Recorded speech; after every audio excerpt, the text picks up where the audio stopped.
Сайн байцгаана уу эрхэм үзэгчдээ авьяас нэвтрүүлэгтээ анхаарлаа хандуулна уу. Авьяас нэвтрүүлгийн 21 авьяастай багшийн маань хичээл цуурлаар та бүхэнд хүрж байгаа билээ. Найрал дууны хичээлд сууж байгаа хүүхдүүд болон найрал дууны хичээлийг зааж байгаа багш нар маань хичээлдээ маш их ач холбогдол авч байгаа.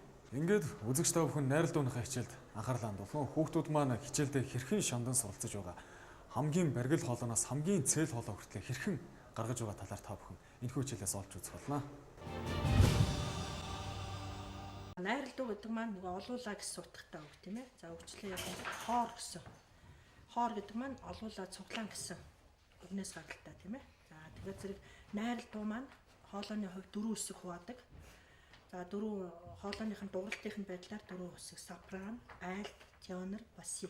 Найрал дуу дан найрал дуу. Дан найрал дуу гэхээр яа тийм. Дандаа эрэгтэй юм уу? Дандаа эмэгтэй. За тэгээд холимог найрал дуу гэж яддаг тийм ээ. За гурав дахь нь юу гэдэг вэ? Хүүхдийн найрал дуу гэдэг шүү дээ. Хүүхдийн найрал дуу гэхээр яадаг юм? Дандаа хүүхдүүд ордог тийм үү? Тамирчин хүн амжилт гаргахын тулд дасгал сургууль хийдэгтэй адилхан найрал дуунд одоо дуулж сурахын тулд заавал дасгал сургууль хэрэгтэй байдаг. Тэгэхээр зэрэг одоо бид нар өнөөдрөөс эхлээд энэ найрал дуунд одоо дуулдаггүй байсан та нас дуулж сурахын тулд цуглаад ингэ байж байгаа учраас дасгал миний өгсөн дасгал сургууль одоо үг болгоныг өөрийнхөө бидээр бүр амьдруулж хэрэгжүүлэх хэрэгтэй. Амьсгаа хаана авгин тэр газар амьсгаа авна. Хаана дуулах нь өнгөө би гараа дээшний ингэх юм бол та нас өнгөө дээшлүүлнэ. Ингэх юм бол өнгөө доошлуулна. За зөв гэх юм бол би ингээд толгой тохио явчих. Би хоёр гараараа хөгжим тоглож байгаа учраас та нартай ингээд толгоороо бас харьцаа явах юм байна. Би дараа жил сууст шалгалт өгөөд жүжигчин болох хүсэлтэй. Жүжигчин болохын тулд маш их олон төрлийн уран чадвар хэрэгтэй. Жүжигчин хүн юм болгоныг чаддаг байвал илүү сайн жүжигчин болно. Тэгээд тэхийн тулд өөрийнхөө хоолойны дасгалыг хоолойг хөгжүүлэхийн тулд багш нар ирсэн байгаа. Үндсэн 7 их шиг байдаг тийм ээ. За 7 их шиг маань яг бүгдээ нэг ижил өнгө байх нь уу? Үгүй энэ моогор хийсэн 7 их шиг яасан бэ нэ юу ажиглагдчих байна нэ? Өгсөн дээшээ өгсөн гэдэг маань их шиг маань бас дээшээ өгсөж явах нь шүү дээ. Одоо нарийн болж явах нь. За тэгэхээр энэ дээр хэлээ. Энэ өнгөийг дуурах юм байна. За дахиад зэрэг За аль ч дуурах та.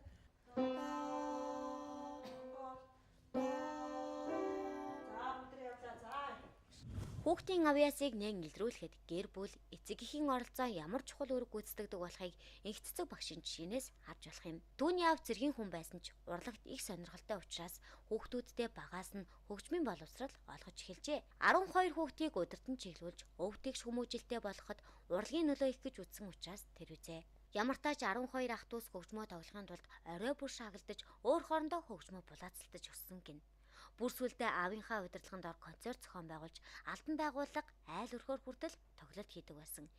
Ийм л өнөр бүлээс бас гитарчин, хийж, шандчин, төгөлдөр хуурч зэрэг 7 урлагийн хүн төрөн гарах хөрс өрн тавигдсан билээ. Тэдний нэг энх цэцэг багш. 1979 онд хөгжим бүжгийн дунд сургуулийг хөгжимчин, хөгжмийн багш мэргэжлэр дүүргэснээс хойш соёл, боловсролын газруудад өөрийн хүч хөдөлмөр, авьяас чадвараа зориулан яваа тэрээр авьяас хөтөлбөрийн хүрээнд хоолойгоо хуваарлж чаддаггүй буюу бидний хэлдгээр солгоо хоолойтой хүүхдүүдийг хөглөх зорилготой ажиллаж байгаа бөгөөд хүүхдүүдийн авьяасыг нээн илрүүлэх 20 жилийн туршлага түүнд бий.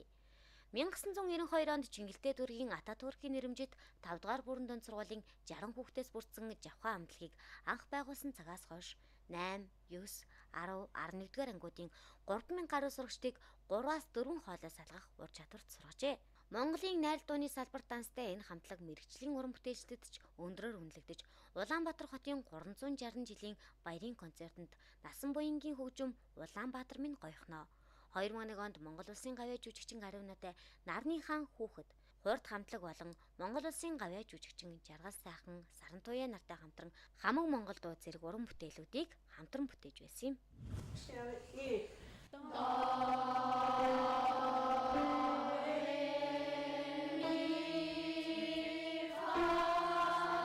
Бид нар 2 группээр хичээлдэг 40-50 хүүхдүүд бүртгүүлсэн. Солгоо хоолойтой гэж одоо нөгөө тодтолтой тийм хүүхдүүдтэй ерөөсөө би ажиллаж үзээгүй. Гэхдээ ямар ч байсан би энэ солгоо хоолойг бол хөгжим хөглөдөг шиг хөглж болно гэж би дотроо их бодож явдаг байсан. Та хэд штэ энэ доо энэ толгойн хөдөлгөөнөөр бас хийж болно.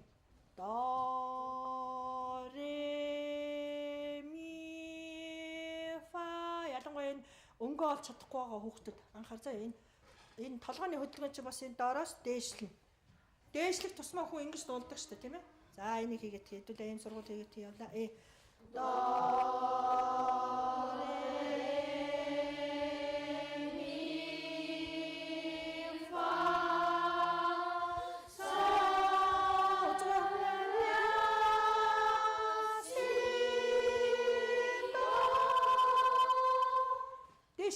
энэ яаж чинь чангарч байгааз чангарч байна уу? Энэ үзүү чангарч байгааз.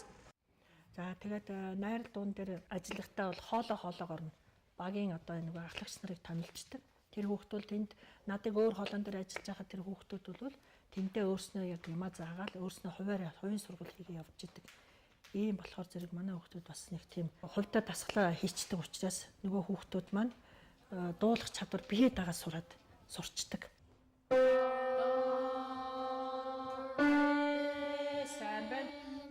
Таанаас шүү дээ ингээд дуулахдаа за би буруу дуулчихлаа хүн нэг өөрөө мэдэрдэг тийм ээ. За би буруу нэг дуграад ах шиг байна гэдэг. Дуулахдаа яг мөрөө өргөж дуулж болохгүй, нуруугаа цэгсэн, үгээ тод хэлнэ, хажуутгаа болон өөрийгөө дандаа сонсож. Одоо нэг энийг л одоо хэрэгжүүлэх хэрэгтэй. Хажуутгаа дандаа сонс. Тэгээ өөрөө одоо намайг гараа дээш нь гэхээр зэрэг нарийнхан өнгөрөө болно. Доош нь гэх юм бол яг бүдүүн өнгөрөөгөө явна гэсэн үг шүү дээ. Жохон дэшээ гэл би гараа ингэх юм бол хоолоогоо нарийн болгоод буруу дуурахаас ерөөсөө битээ. Ойлгосноо? Дугар сайн дуурчээж энэ хоолой чинь засан. Тэрнээс өөрийгөө хянаал одоо би муухай дуулчихвол яах вэ гэд ингээд байх юм бол ерөөсөө дуулж сурахгүй. Зоригтой дуурж жагаад багш чинь сонсоод өнгөө чинь засаж өгнө. Ойлгосноо? За. За явлаа. Найрал дууны дугуйланд явснаар би багаараа ингээ яаж ажиллах уу эднийг сайн мэдж авсан. Тэгээд бас ингээ өнгөнүүдээ яаж болох уу тэгээ олон хүмүүстэй харьцаж илэн долонгийн нээлттэй болсон. Найрал дуунд хүүхдүүд орсноор зан ааш нэг сайхан болдог тийм ээ. Төлөвшөж ирдэг. Дээр нь одоо нэгнийхээ одоо үгийг их сайн сонсож авдаг. Багшийн өгсөн даалгаврыг их сайн биелүүлдэг. Ийм хамт нэг баг ийм цөм болж ажилдгаараа найрал дуу гэдэг маань өөрөө их хэрэгтэй мэрэгжил. Одоо бааштай танаас энэ шүдэ зуучаад байна. Энэ амны чи хэлбэр ийм оо үсэх шиг байх хэвээр. Ийм хэвтэй биш, ийм босоо оо үсэх шиг байх. До. За би 3 янзаар дуулж. До ре ми фа. До ре ми фа. Миний орол хөдөлж байна уу? Хөдлөхгүй байгаад.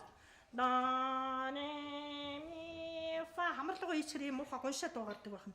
Тэгэхээр энэ дандаа энэ хэрвээ та нар шүдэ зуучих уруулаа ингэчих юм бол энэ уруул юу чинь нөгөө энэ уушгнаас гарч байгаа энэ аваа чинь эндэд бүгэлдээ таглагдаад ийм битүү дуу гардаг байна. Тэгэхээр зэрэг энэ битүү дуугаа гаргахгүй тулд одоо гой өнгийг гаргахын тулд хүн яадаг. Дуучид дандаа энэ тэр байтугай энэ хүүхэн хоолой нүртэл харагддаг ш зарим дуучдын тийм ээ. Тэгээ амаа сайн энийгээ сайн ажилуулна. Ойлгож байна уу? Найрал дуун дээр болохоор хүүхдүүдээ яаж ажилтдаг вэ гэхээр өнгөн дээр их анхаардаг. Өнгөө цэвэр байсан нөхцөлд бол тэр өнгийг хүүхд өөрөө сурсан тохиолдолд эхлээд хүүхдүүдэд яаж дууга заахын тулд одоо тэр дуун дээр их том өөртөө бол их анализ хийдгэлтэй. Дүгнэлтийг яаж дуулах вэ? Хоолойны багтаамж нь одоо хүүхдэд тохирохооргүй бол өөрөө тэрийг найруулж бичдэг. Биччихээж одоо хүүхдүүдийнхээ хоолойнд хүүхдүүдийнхээ онцлог тохируулж энэ дуугаа бас янзалж одоо хөрвүүлэх юм тохиолдлууд ч гэсэн гардаг.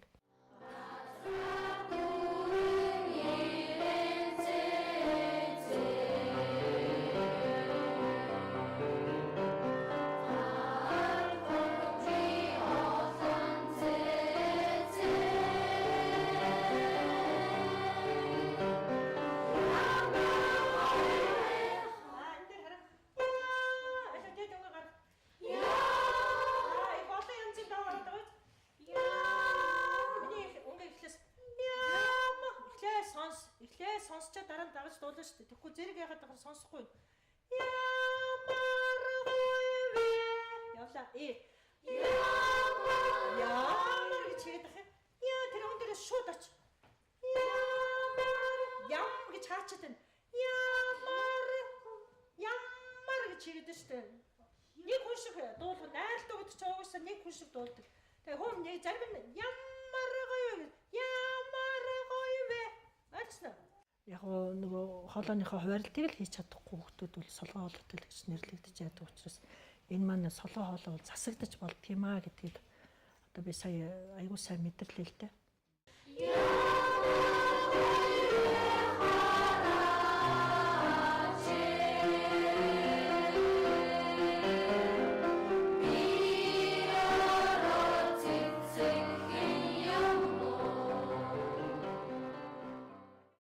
Найралдуу хүүхдийг багаар ажиллах болон бусдыгаа сонсох чадвар сургадаг гэдгийг та бүхэн сайн хүлээн авч үзлээ.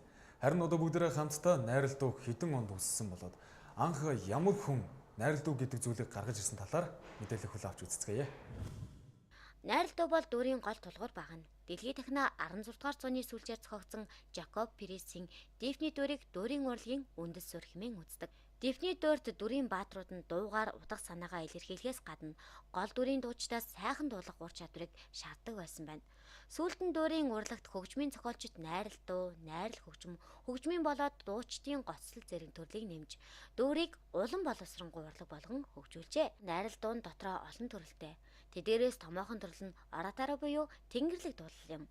Ораторын 15 дугаар зууны сүүлчээр Италид шашны мөргөлийн дуунаас үүссэн бөгөөд үйл явдлыг тайлбарласан хөөрнөн өгүүлсэн шинжээрээ дуураас ялгаатай байдаг. Мөн найралдуунд кантат буюу магтуу гэсэн утгатай төрөл байдаг. Энэ нь ораторыг бодвол арай бага хэмжээтэй. Дуураас ялгаатай нь гэвэл тайзны урлаг биш. Цөөхгүүл чуулгаар дуулахад зориулагдсан бүтээл юм. Дараагийн найралдуу бол реквием, гашуудлын эмгэнэлт гэсэн утгатай дуу юм. Реквиемийг нас барагчдыг эцсийн замд үтгэхэд зориулан дуулдаг юм. Найралдуучдыг дуулах хоолойн цар хүрээгэр нь сафран буюу эмэгтэй хүний тунгалаг нарийн цээл хоолой, айлт буюу эмэгтэй эрдүү хоолой, тенор эрэгтэй цээл хоолой, баритон буюу эрэгтэй баргил хоолой гэх мэт ангилдаг. 1963 онд манай улсад дөөр бүжгийн эдмийн театр байгуулагдсанаар симфони найрал хөгжим болон найрал дуу, дөөр, балетын урлаг хөгжиж эхэлжээ. Иймд сонгодог урлагийн салбарт монголчууд залуухан тооцогддог бөгөөд 50 орчим жилийн хугацаанд театрч урын сангаа баяжуулж хүн төрөлхтний сор болсон бүтээлийг эгшэрлүүлэх алдартай хөгжмийн зохиолчтой танилцсан юм. 1970-аад онд Монголын хөгжмийн зохиолчид магтуу хэмээх хөгжмийн төрлөөр бүтээлээ туурвж ихэвчлэн нам засгаа магтан дуулдаг байв. 18 дугаар зуунаас ихтэй магтуу буюу хөгжмийн кантат төрөл нь дэлхийн хэмжээнд шашны дуулал хэлбэрээр хөгжиж ирсэн бөгөөд найрал хөгжим зориулагдсан магтуу нь хөгжмийн баялаг тоглолт, дуулаачийн хоолойн чадлыг бидрүүлдэг онцлогтой.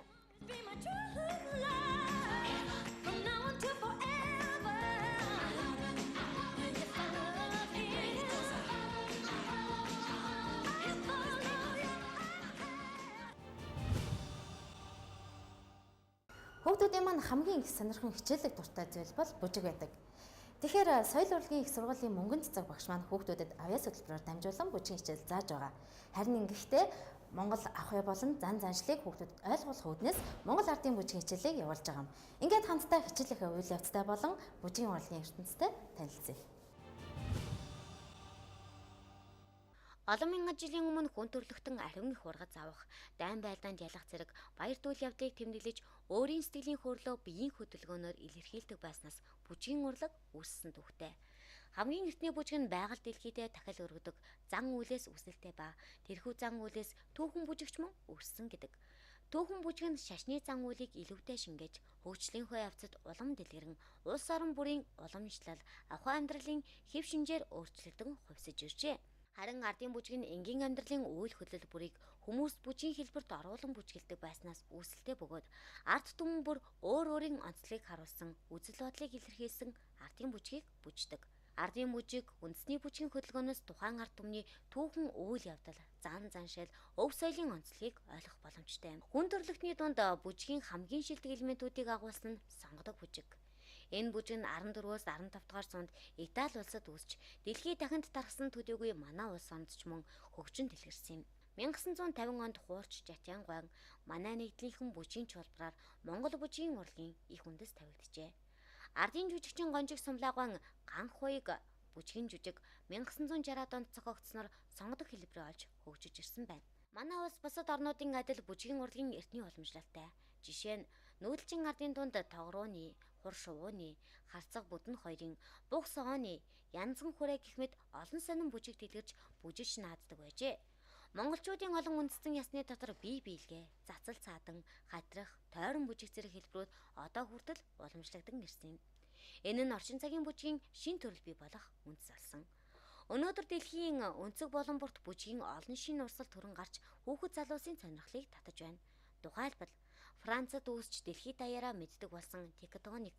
Энэ бүжгийн дараагийн үе гэж болохоор хөлний ажиллагаа илүү шаардсан Milky Way, мөн хөлөө чирч бүжгэлдэг Shuffle, Sea-Walk зэрэг олон бүжгийн төрлүүдийг дурдж болох юм аа.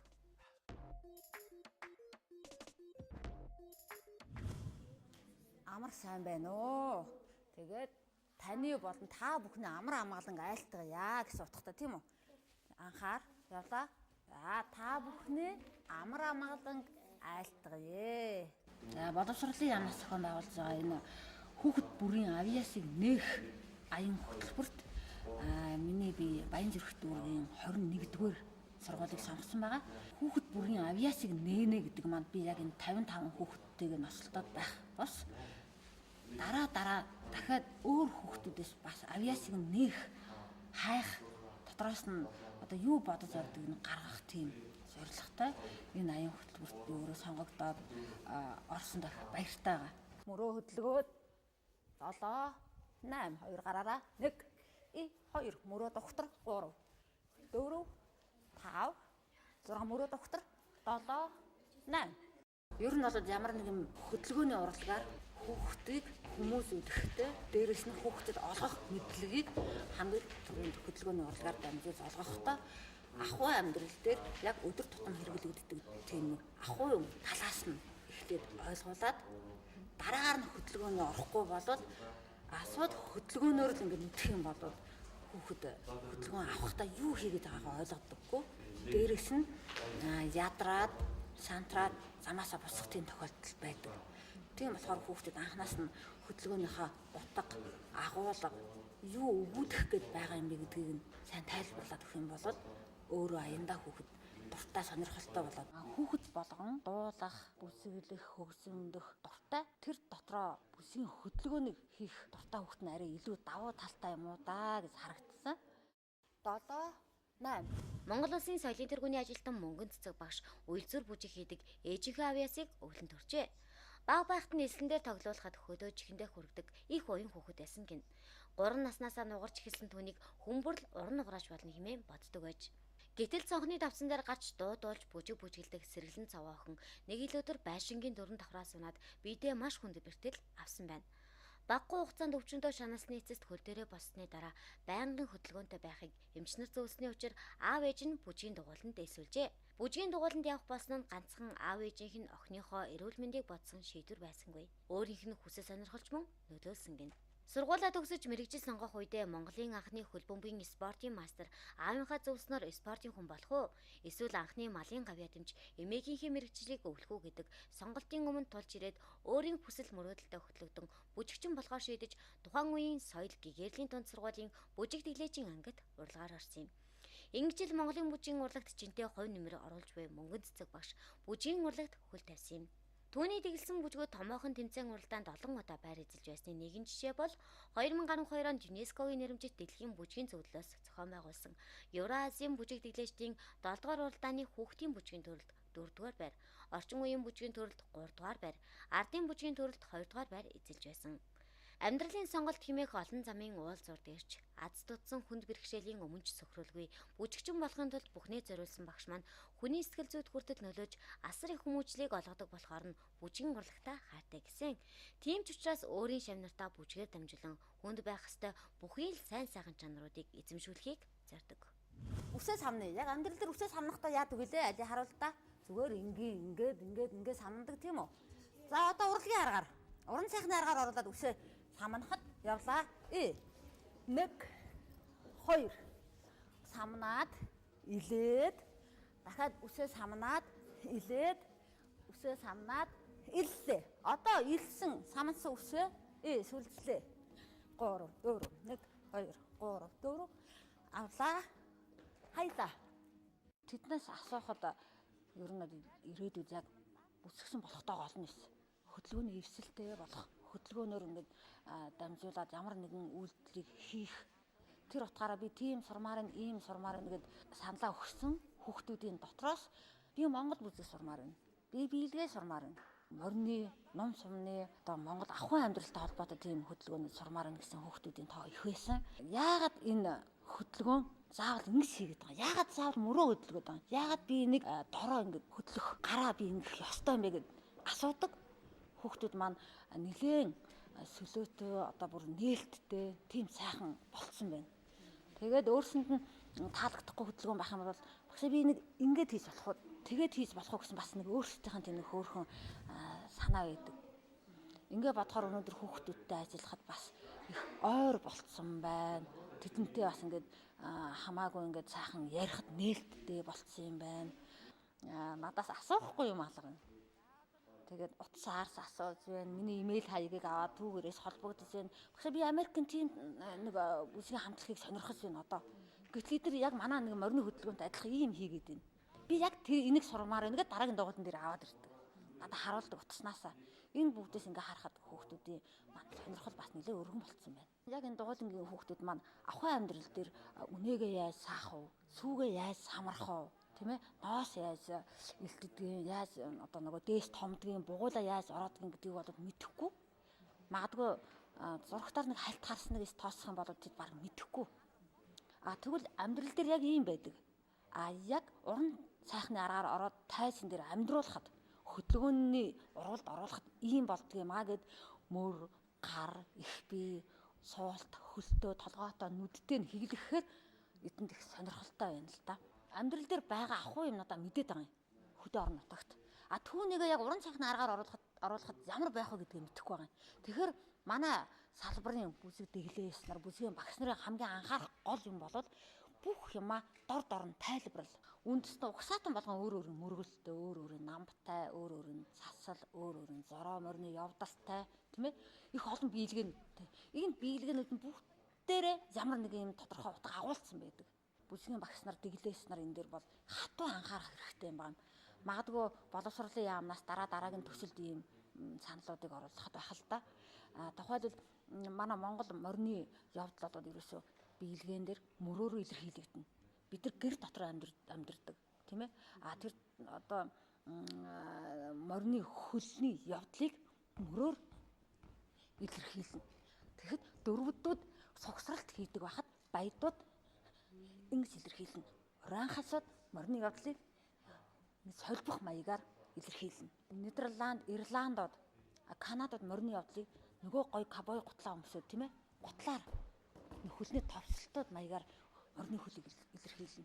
Хөдөлгөөний урлагт орохороо. Яг түүнтэй адилхан манай бие биелгээ маань ерөөсөө амьдрал дээр байгаа энгийн юмнуудыг л хөдөлгөөнөөр илэрхийлж, харуулж, амьлуулад бусдад хүргэж байгаагаараа хамгийн онцлог. 1 2 1 2 би их биеэрээ хөдлөөд байгаа юм шүү дээ хөө. Их биеэрээ нараа урд хөл рүүгээ, хойд хөл рүүгээ, урд хөл рүүгээ. Мөртөөгөө 1 2 1 2 1 2 1 2 бугуулаа барьлаа. Бослоо. Морио харлаа. Ороолоо. Морлогоо чидэд бугууллаа. Оросноо. Яг барьсноо. Татъя. Бугуулаасаа татъя. Хойсоо татъя. Суулаа. Заашаа.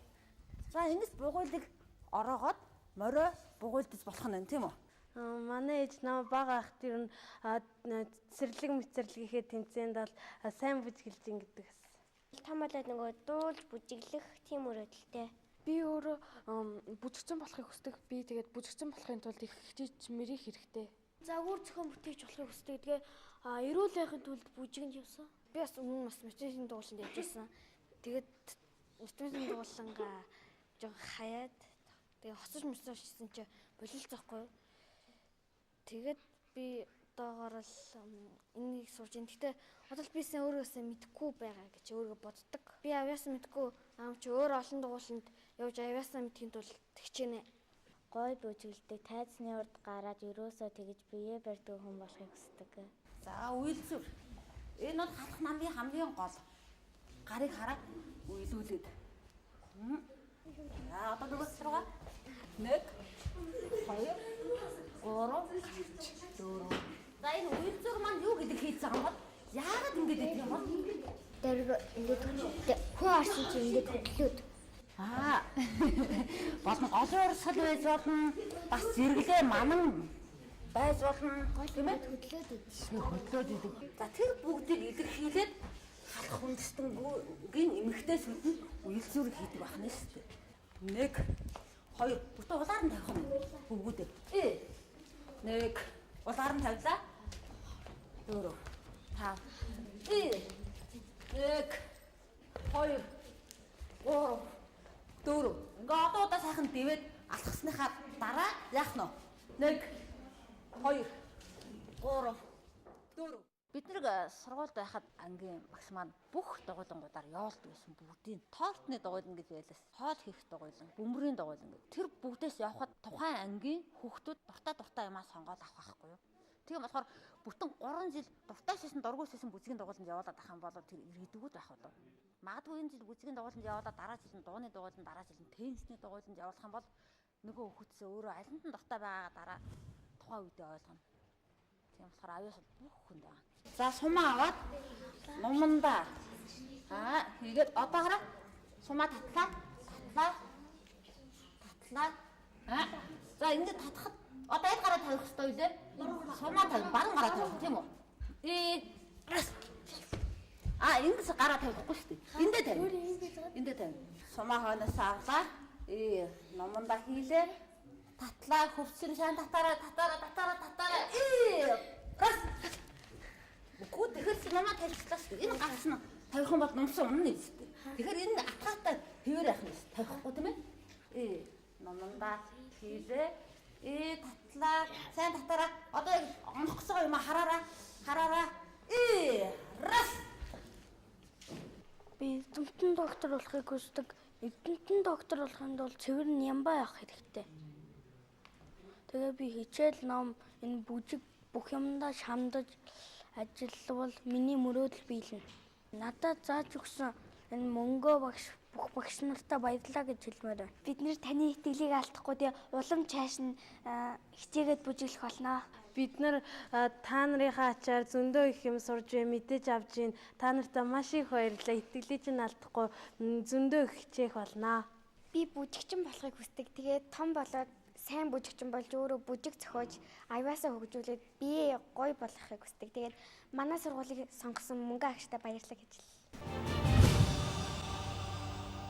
Боловсрол шинжлэх ухааны яам болон Монголын үндэсний олон нийтийн телевиз авьяас хөтөлбөрийг хэрэгжүүлж авьяас нэвтрүүлгээрээ дамжуулан үүний үйл явц хэрэгжилтийг үзэгч та бүхэнд хүргэж байгаа лээ. 21 багш маань авьяаслаг хүүхдүүдийг авьяасыг улам хөгжүүлэхээр ажиллаж байгаагаас гадна зөв монгол хүнийг хөгжүүлэх талаас нь ажиллаж байгаа лээ. Ингээд авьяас нэвтрүүлгийн энэ удаагийн дугаар үзэгч та бүхэнд таалагдсан гэдэгт итгэлтэй байна. Дараагийн дугаараар уулзалтаа түр баяртай үзэгчтэй.